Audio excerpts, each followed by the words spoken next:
गोविंद नाम मेघो घैर नश्यते नीर बिंदु भी। हे भाइयों, आपसे जो पाप हुए हैं मत डरो। ये पाप बहुत कष्ट देने वाले होते हैं, डरो मत। ये पाप अग्नि है, अग्नि की तरह तुम्हें जलाएगी। पर गोविंद नाम, राधा नाम, ये अद्भुत शीतल मेघ है, ये बरस करके तुम्हारी पापाग्नि को शांत कर देगा। पापों से छूट करके भगवान की प्राप्ति, परम पद को प्राप्त करना, शास्त्रों में कई उपाय बताए गए हैं। महर्षियों ने करुणा करके दुख में फंसे हुए जीवों के कल्याण के लिए वेद से सूक्ष्म सूक्ष्म बातें निकालकर कैसे जीव का कल्याण हो उपाय बताया है। जिनका ठीक ठीक अनुष्ठान हो जाए तो तुम पाप को मिटा सकते हो और आनंद की तरफ बढ़ सकते हो। ठीक ठीक अनुष्ठान हो जाए, परंतु बहुत कठिन है। 2-4 दिन संयम से रहना हो तो चलो निर्वाह कर लेंगे। आजीवन शास्त्रीय पद्धति से, वैदिक सिद्धांत से चलना बड़ा कठिन हो जाता है।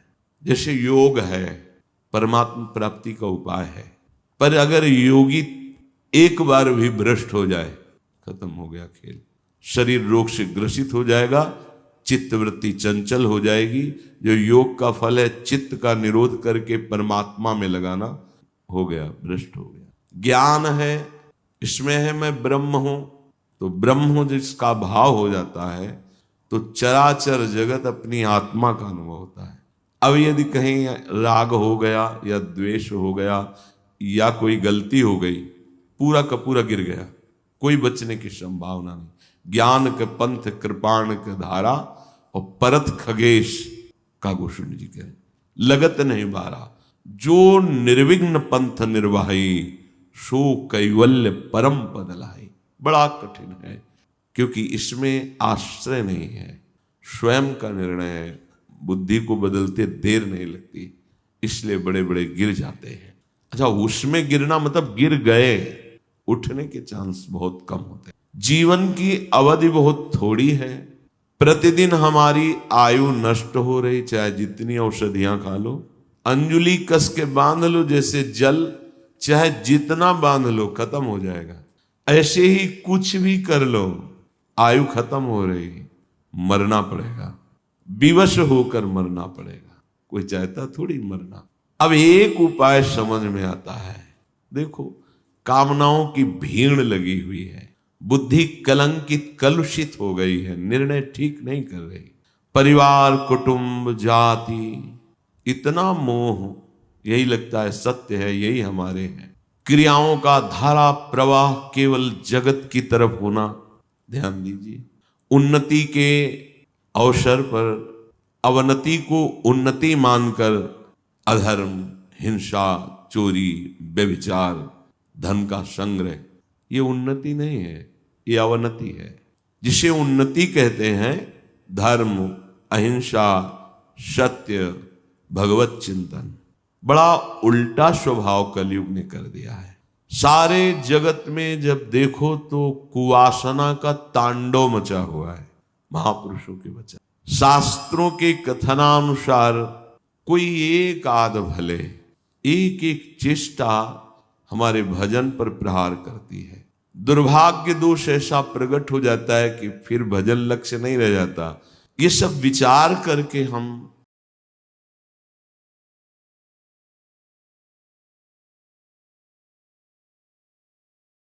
तो एकमात्र प्रभु के नाम का आश्रय ले लो।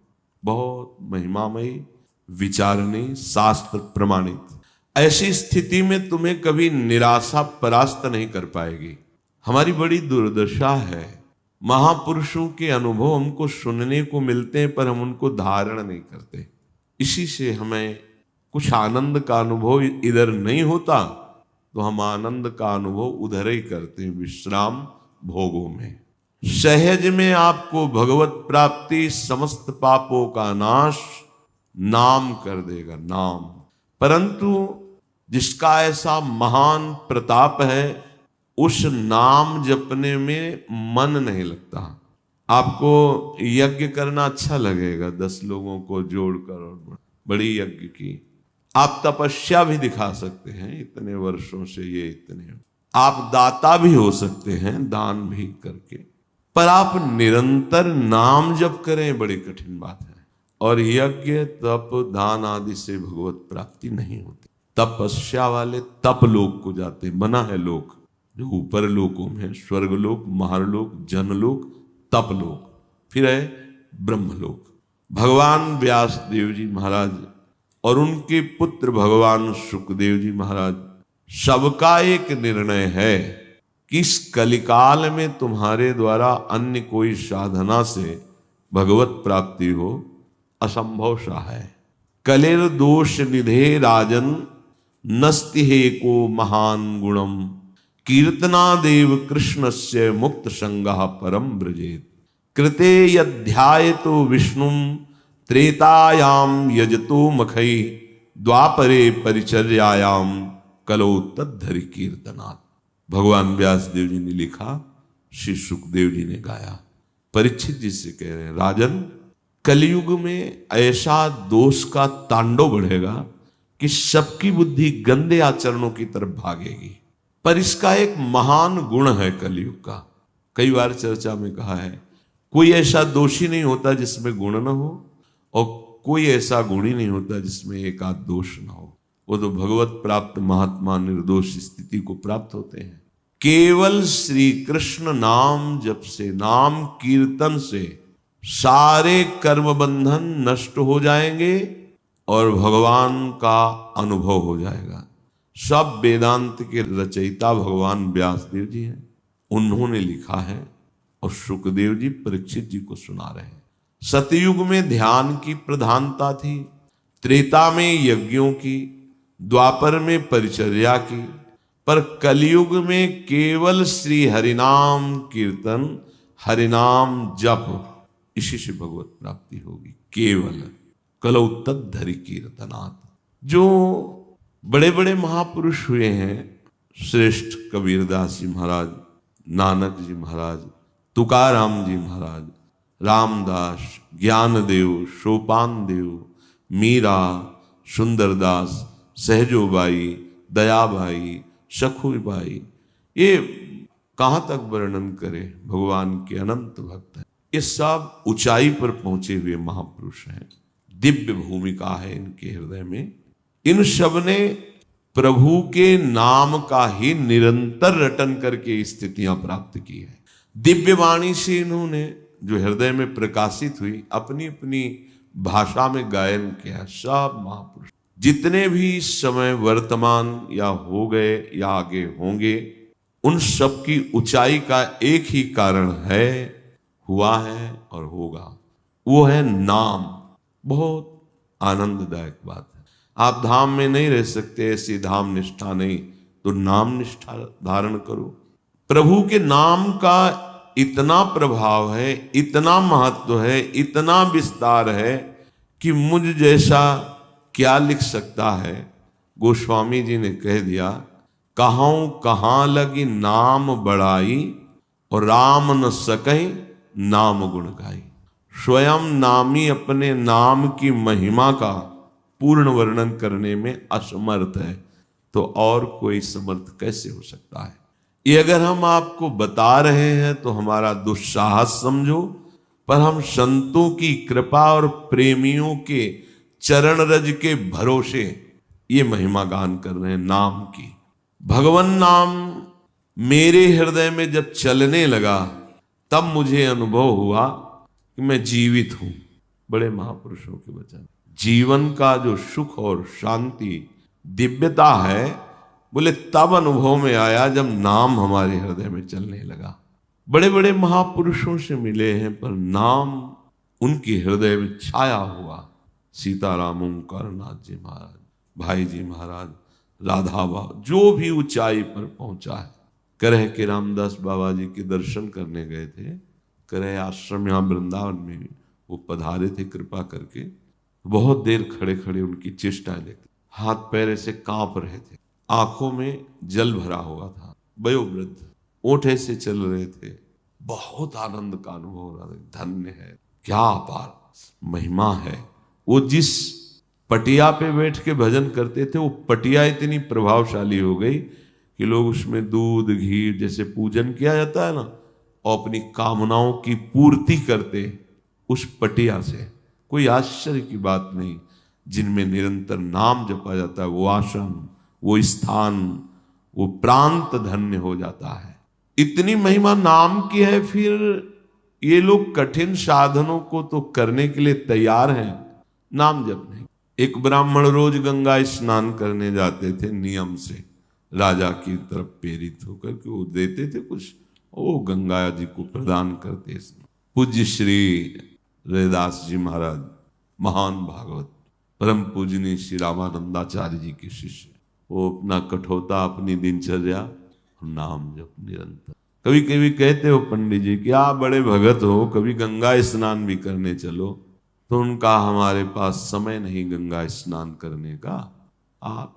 फिर एक दिन कहा, तो कहा कुछ केले थे, कहा गंगा जी को दे देना जाके, हमारी प्रार्थना, हमारा प्रणाम कर देना, हमारे पास तो समय नहीं। तो जाके जे ही कहा कि श्री रविदास जी ने, रैदास जी ने आपको केले दिए, तो गंगा जी का हाथ पर और वो केले। थोड़ी देर में फिर और एक कंगन बहुत मणि जटिल, और कहा ये रविदास जी को भेंट दे देना हमारी तरफ से। पंडित जी ने मन में विचार किया कि ये बात तो किसी ने देखी नहीं, तो हम कह देंगे कि केले तो दे दिए, गंगा जी ने ले लिया, पर ये कीमती। अब वो जिस गली से जाते वो वहीं पहुंच जाते श्री रैदास जी के। घंटों हो गया, जिस गली से जाते वो वहीं खड़े हो जाते जाके। अब तो लगा कि कोई चमत्कारी पुरुष है, इतने दिन हम गंगा जी को राजा के द्वारा दी हुई भेंट देते, कभी उन्होंने हाथ नहीं प्रकट किया, इनके एक बार देने से उन्होंने हाथ प्रकट किया, और ऐसा दे दिया आपने। जब रैदास जी से हाँ दे दिया, अच्छा गंगा जी ने कुछ कहा? तो कहा कि कहा क्या? वो नहीं, कुछ तो कहा होगा। तो हिम्मत पड़ी दिखाया कि ये कंगन, हाँ ये आप अपने पास ही रख, इसकी हमें जरूरत नहीं, नाम में। अब तो बड़े प्रसन्न हुए। वो कंगन एक सेठ को बेचा, अच्छी संपत्ति मिली। वो सेठ के यहाँ कंगन जो था वो रानी के हाथ में पहुंचा। उसने समझा इससे ज्यादा कीमत। रानी ने जब देखा तो कहा एक इसका जोड़ा मुझे दीजिए, दोनों हाथ में। बड़े बड़े स्वर्णकारों को बुलाया गया, वैसा निर्माण ही नहीं कर पाए। तब क्रम से पता चला ये कंगन कहाँ से आया। पता चला पंडित जी ऐसा ऐसा रैदास जी के कहने से गंगा, तो गंगा जी ने ऐसा जाकर के प्रार्थना की रैदास जी की, अब तो हम समस्या में फंस गए। रानी ने तो उसी कठौते के जल में ऐसे हाथ डाला, दूसरा कंगन निकाला। ऐसे नाम जब चल रहा है, अमोघ आश्चर्यमय, अमोघ शक्तियां देखी गई बड़े बड़े महापुरुषों में। जिस नाम जप के आगे कोई भी पूजा, होम, यज्ञ, तीर्थयाटन, बड़े बड़े सब अनुष्ठान बराबरी नहीं कर सकते, फिर बढ़ के क्या बात है। तो ऐसे नाम में लोग नाम जप परायण क्यों नहीं होते जब इतनी महिमा है? तो नाम जप परायण होना, सुनना सरल है, लेकिन जपना कठिन है। बड़े बड़े पुण्य बल से कुछ नाम जप में जैसे रुचि होती है, शास्त्र पढ़ना, उपदेश देना, शास्त्रार्थ करना, विद्वता दिखाना, सम्मान लेना, ये सब सरल हो जाएगा। लेकिन एक नाम को कई घंटे लगातार जपना, देख लो आप, अपने को ऐसा लगता है कि हर नाम मन को पीटता है। जो विषयी मन हमें बार बार संसार में फंसाता है। जब हम नाम जप करते हैं तो मानो मन की पिटाई हो रही है, इसीलिए उसका स्वभाव नाम से विलग होने का होता है। और साधन करा लीजिए, परंतु मन से विश्वास पूर्वक नाम लेना, नाम जपना बड़ा कठिन। जन्म जन्म मुनि यतन कराही, अंतराम कही आवत नहीं। दो ही भाव इसमें है, या तो अंत में राम निकल गया तो आवत नहीं, और या अंत में राम नाम कहना नहीं। कुछ भाग्यशाली उपासक हैं जो इस नाम महिमा को सुनकर इधर ध्यान देते हैं, पर जब नाम प्रारंभ होता है तो वो जलन पैदा करता है, अशुभों का नाश करता है। हो सकता है नाम जपते ही विपरीतता बाहरी पैदा हो जाए और अंदर भी जलन। अगर सत्संग नहीं सुनोगे, धैर्यवान नहीं बनोगे, तो नाम जप नहीं चल पाएगा। कुछ लोग ऐसे होते हैं कर्मठी स्वभाव के कि नाम में श्रद्धा नहीं हो पाती, कर्म कांड में श्रद्धा होती, ये करें ये करें। कुछ लोग तपस्या प्रधान होते हैं, यज्ञ प्रधान होते हैं।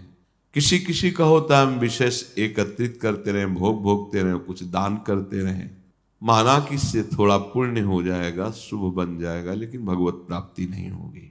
मन की वृत्तियों को शुद्ध करके हृदय में प्रेम प्रकाशित करना या मोक्ष पदवी प्रदान करना, सब कुछ नाम में विराजमान है। अक्षर ब्रह्म है, हर अक्षर पर ब्रह्म विराजमान है। जैसे आ ब्रह्म स्वरूप है हर अक्षर पर। यदि आपका भाव भगवद आश्रय का हो और नाम जब चल रहा, कोई भी भगवान के अनंत नाम है। जैसे हमसे किसी ने पूछा कि कुछ संत जन ऐसे निष्ठावान होते हैं कि और कोई नाम नहीं उच्चारण करते, सामने वाला दूसरा नाम ले रहा है, वो दूसरा नाम ले रहे हैं, तो क्या ये उचित है या इसमें कुछ अज्ञान है? एक तो निष्ठा जब जागृत हो जाती है नाम की, तो नाम इतना प्रिय होता है कि रुकता ही नहीं है। जैसे कोई बोले जय श्री राम बाबा जी की, तो अब हृदय राधे श्याम में आ सकता है। जिभ्या राधा राधा है तो यही निकलेंगे जय श्री राधे राधा राधा। आप अपने आराध्य देव का नाम ले रहे हैं, वो अपने आराध्य देव का नाम ले रहा है, तो आपने कहा श्रिया राम तो हमारे कान सुने, हम बोले राधे श्याम तो आपके कान सुने। भगवान तो एक ही है, उसमें क्या भेद है? अपनी अपनी भाव निष्ठा है। जब और सरलता आ जाती है, तो जैसे कोई हमारे पास आवे तो हम उसको सुख पहुंचाने के लिए प्रणाम, नमस्कार, मृदु भाषण, आसन, माला, चुनरी, प्रसाद अपने श्री जी का देते। ऐसे ही बोले अपने आराध्य देव का नाम, हम भी बोल दिए। ये हमारी निष्ठा में अंतर नहीं पड़े, उनके सुख के लिए बोले। कुछ भी नाम भगवान के हो, मेरे अनंत नाम प्रभु के हैं। हमारे हृदय में अगर नाम के प्रति लघुता आई तो जो नाम तुम चला रहे हो वो नाम चलेगा ही नहीं, क्योंकि सब नाम मेरे प्रभु के हैं। हाँ, एक स्थिति ऐसी आती है जिसमें उच्चारण करने की ताकत ही नहीं रह जाती और नाम की। रसना कटो जो अन रटो, निरखे अन फुटो नयन, श्रवण फुटो जो अन सुनो, श्री राधा जल। ये अत्यंत प्रेमासक्त चित्त की अनन्यता है, ना कि उसमें कोई राग द्वेष है। किसी एक नाम की बड़ाई करके और नामों की अवहेलना करने वाला कभी नाम जापक नहीं हो सकता, पक्का। किसी एक भगवत स्वरूप में सेवा भाव, आराध्य भाव रखने वाला अन्य भगवत स्वरूपों की अवहेलना कर दे, कभी भगवत आसक्ति नहीं हो सकती। अपने वैष्णवों की बड़ाई करके अन्य धर्मावलंबी जनों की निंदा करना कभी उस सत्मार्ग में नहीं चल सकता। वो केवल बातें रहेंगी, स्थिति नहीं रहेगी। कोई कोई इतने अभिमान में होते हैं कि उनको नाम बताया जाता है कि आप जपिए, तो इतने अपने को शास्त्र पटु समझते हैं, आदर ही नहीं करते। निरंतर नाम जप करो, देहातीत स्थिति आ जाएगी। ऐसी देहातीत स्थिति आ जाती है जो वेदांत पढ़ने से भी नहीं आती है, क्योंकि उसमें बुद्धि के द्वारा विचार करना है और नाम सीधे बुद्धि में प्रकाशित कर देता है। इसलिए सन्यासी जन, वेदांती जन भी भगवान का नाम जप करते हैं। ओम ओम हरि ओम हरि ओम हरि ओम, नमो नारायण नमो नारायण। जो पाश्चात्य देशों की सभ्यता को देख करके उनका अनुकरण कर रहे हैं, तो तुम क्या सुख मानते हो? शरीर की भोग सामग्री, शरीरों के भोग, ये शरीर कितने दिन रहेंगे? कितने दिन रहेंगे? क्या मिला? जो पुण्य फल है उससे भोग सामग्री मिली, भोगे, संस्कार और गंदे हुए, फिर चले गए। जिनको हमारे भारतीय ऋषियों का संग मिला, तो देखो धोती, कुर्ता, चोटी, माला वो भी धारण करने लगे। सत्य वस्तु का प्रभाव होता है। हजारों लाखों लोग विदेश में कृष्ण नाम जपते हैं, भगवद आश्रित है। ये एक महात्मा, भारतीय महात्मा का प्रभाव। जहां पशुवत आचरणों की प्रधानता, वहां झंडा गाड़ दिया भगवान नाम का। विश्राम मिलता है सबको। अगर उनको सुख न मिलता तो बावरे बन करके हमारी सनातनी पोशाक। अपने लोग क्या करते हैं? पाश्चात्य देश का अनुकरण करते हैं। इससे भोगा शक्ति बढ़ती है, शरीर भाव पुष्ट होता है, नष्ट हो जाओगे। ये शरीर केवल एकमात्र धर्म से चलते हुए भगवत प्राप्ति के लिए है। प्रचार प्रसार वही करा सकता है जिसके हृदय में एकमात्र भगवद आश्रय, भगवत नाम हर वासना पर विजय प्राप्त किए। नहीं, फेल हो जाओगे, परास्त हो जाओगे। तर्क की करने की जरूरत नहीं, श्री कृष्ण को साक्षी करके हृदय में देख लेना। यदि नाम निरंतर नहीं चल रहा, जितेंद्रीय नहीं हो, तो ये प्रचार करना तुम्हें पतित कर देगा। तुम्हारी भावना वासनाओं से युक्त हो जाएगी। पूज्य भाई जी महाराज ने कहा है, ये बहुत मीठा जहर है जो हम जानबूझकर खा लेते हैं। भगवान नाम स्मरण लोगों को लगता है कि ये तो पापी जन करें, हम तो क्या गृहस्थी में कमाते हैं खाते हैं, भजन करने की जरूरत नहीं। केवल कमाना खाना ही जीवन नहीं। जब तुम विपत्ति काल में फंसते हो तो कहते हो ना कि हे भगवान बचा लीजिए, आई ना याद तुमको। तो यदि तुम निरंतर भजन करने लगो तो विपत्ति बाहर से आएगी पर आप फेल नहीं होंगे, आप अंदर दृढ़वान होंगे। हरि स्मृति सर्व विपद विमोक्षणम। नाम जापक इतना प्रभावशाली हो जाता है कि सब उससे आशा करने लगते हैं, पर उसकी कहीं किसी से आशा नहीं होती। नाम जापक इतना महिमामय वाला हो जाता है, अगर वो किसी को आश्वासन दे दे तो उसकी बात सत्य हो जाती है। निश्चित तुम्हें भगवत प्राप्ति होगी, तुम चिंता मत करो, मान लो, बस हो गई बात। अब हमें तो भगवत प्राप्ति हो जाएगी। अब हमारा काम है जो नाम दिया इसका निरंतर रटन करते हैं।